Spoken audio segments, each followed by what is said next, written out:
Hello and welcome to another update video about Solana. We want to start with the larger time frame wave count, just to give an idea where we might be heading. Bull market target, let's start with that, because a few of you have asked me. I would put that into the region around $440 to $713.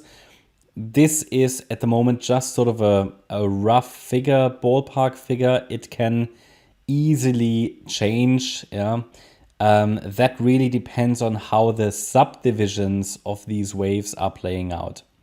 So this at the moment is just the roadmap.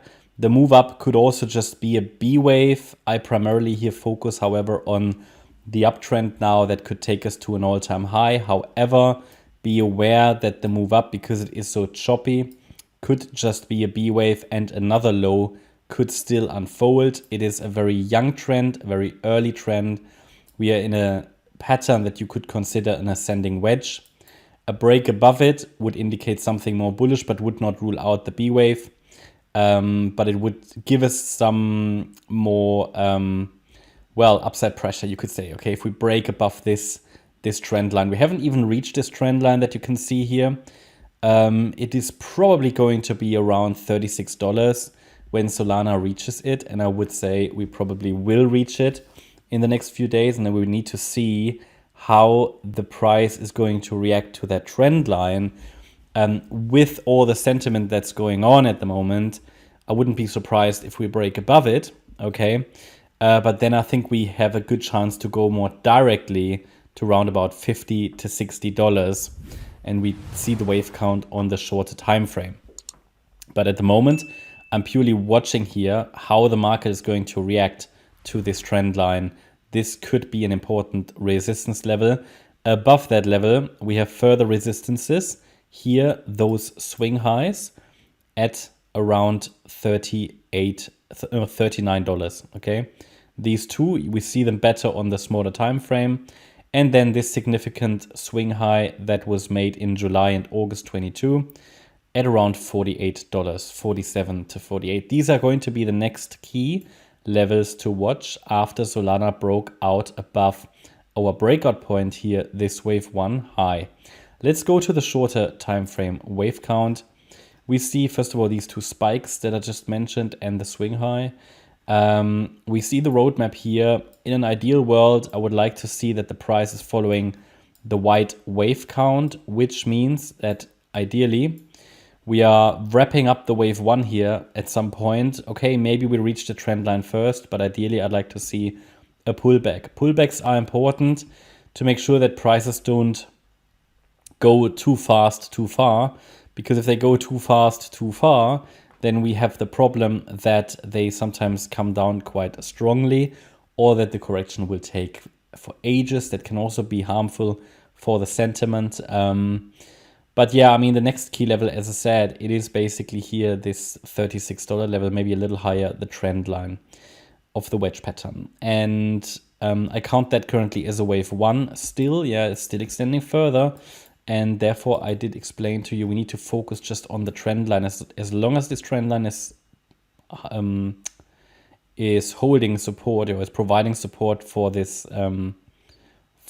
chart, for the price, obviously we push higher. Okay, so there are many strategies how this can be traded, of course. For example, pullbacks to trend lines can always be traded, but this is just the analysis. You know, this is not about trading strategies, but yeah, pullbacks to trend lines are one option, but that really depends on your own trading plan, as you know.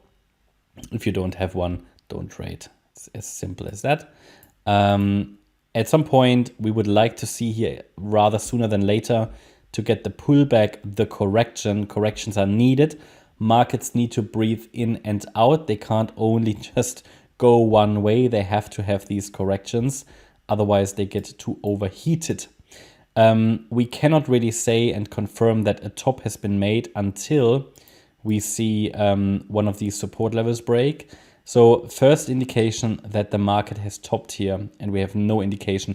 We only have some indicators. Yeah, we have some bearish divergences here, for example, on the 4-hour chart, but prices always need to confirm. Yeah, price always needs to confirm. Price is leading, The only leading indicator is price. Indicators are always lagging. So they can only support an analysis. They can't determine the analysis. So therefore, the price, the trend is still up. Don't fight the trend. I think we have a good chance to break the trend line here soon. When that happens, I would pay attention to the next swing low as next support. That's at $29.60. If we break below that, that would be the next level of confirmation that we have topped here. And then I would be quite confident to say, okay, we likely reached the $28 level now. Below that level, we can then watch for this wave 2 to unfold. Okay, so they are the different layers of confirmation. We will, it depends on the structure. I might be able to call the top in earlier. Not yet, at least. Definitely not when there are green candles that are just going up. And then we are watching for a 3-wave pullback. First of all, the A wave typically reaches here the 38.2 Fib level. This support will change depending on how high we go.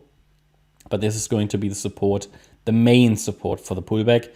These are just the micro support levels, but this is the main support, especially the $20 level here. So that means this is a so-called 1-2 setup.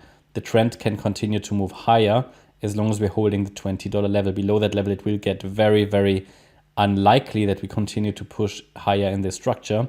And the pullback, it's a correction that corrects the advance here. And the pullback is a 3-wave move. The A wave typically reaches the 38.2 Fib level. Then we should get a B wave bounce, for which I can give you a target once the A wave has bottomed. And then the C wave to the downside should complete this correction. And I can give you a target for the C wave as soon as we have waves A and B complete. But $20 seems to be a very, very reliable, a very relevant support level. Very relevant because below the 78.6 Fib level, if that level breaks, yes, the further upside move is not invalidated, but it will make it much less likely because these Fib levels, they are just mathematical representations of sentiment. And we know when certain levels break, then the sentiment typically breaks. And that's then, let's say, not as favorable for trend continuation higher. Yeah, that's my update about Solana. Hope you liked the update. If you did, please hit the like button, leave a comment and subscribe. And if you really like the content, then please check out the channel membership. Also, make sure you follow us on Instagram and Twitter. You can find the links in the description. And yeah, if you're interested in the channel membership, there's a weekly live stream every Sunday. You get access to Discord and Telegram. You can join a great community. There's a lot of educational content about trading, technical analysis, Elliott wave, and as a gold member, you get access to short-term market updates. Thanks a lot for watching. Bye-bye.